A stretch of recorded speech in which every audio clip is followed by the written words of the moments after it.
चलो शुरू करो। आज हम लोग पढ़ेंगे जल एवं उनका प्रबंधन। क्या पढ़ेंगे? जल एवं उनका प्रबंधन।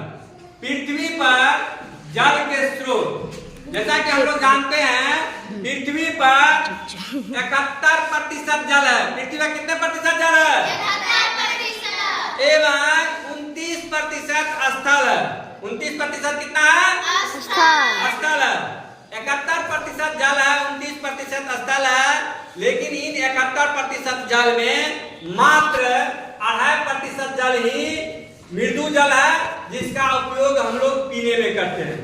2.5% ही मृदु जल है जिसका उपयोग हम लोग क्या करते हैं? पीने में करते हैं।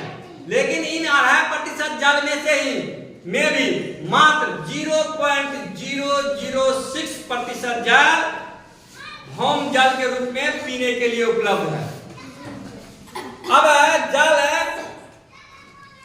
पहाड़ों पर, ध्रुवों पर बर्फ के रूप में है, मृदु जल। और हम लोग और कुछ जल जो है भौम जल के रूप में है, जिसका उपयोग हम लोग पीने में कर सकते हैं। शेष जल जो है नदियों में, महासागरों में और बड़े बड़े झीलों में।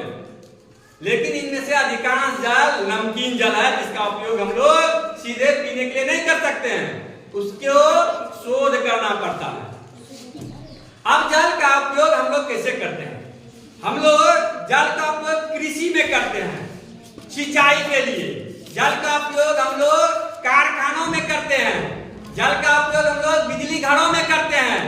जल का उपयोग हम लोग कपड़ा धुलाई में करते हैं। जल का उपयोग हम लोग गाड़ी को साफ करने में करते हैं। जल का काफी उपयोग है, लेकिन जल सीमित है। हम लोग अंधाधुंध अगर जल का उपयोग करेंगे, इनका संरक्षण नहीं करेंगे, तो क्या होगा? एक दिन जल का काफी कमी महसूस होगी। भौम जल का स्तर नीचे गिरता जा रहा है। इसीलिए इस जल का संरक्षण करना आवश्यक है। वर्षा के द्वारा जो जल होता है, वह वर्षा के द्वारा भौम जल का स्तर को बनाने या उसको ऊंचा करने का काम किया जाता है। इसीलिए वर्षा के जल का हमें संरक्षण करना चाहिए। जल होगा तो जल पीने के लिए हमें काफी आवश्यक है, सिंचाई के लिए आवश्यक है। इसीलिए जल का दुरुपयोग को हमें रोकना चाहिए। जल जीवन के लिए काफी महत्वपूर्ण है, इसीलिए जल के संरक्षण पर ध्यान काफी महत्वपूर्ण रूप से देना चाहिए। यही कारण है जल के क्षेत्र में जागरूकता लाने के लिए हम लोग क्या करते हैं? 22 मार्च को जल दिवस के रूप में मनाते हैं। 22 मार्च को क्या करते हैं? जल दिवस के रूप में मनाते हैं। तो आज हम लोग जल के बारे में जानकारी प्राप्त किए। अब अगले दिन हम लोग जंगल के बारे में जानकारी प्राप्त करेंगे। आज के लिए इतना ही, धन्यवाद।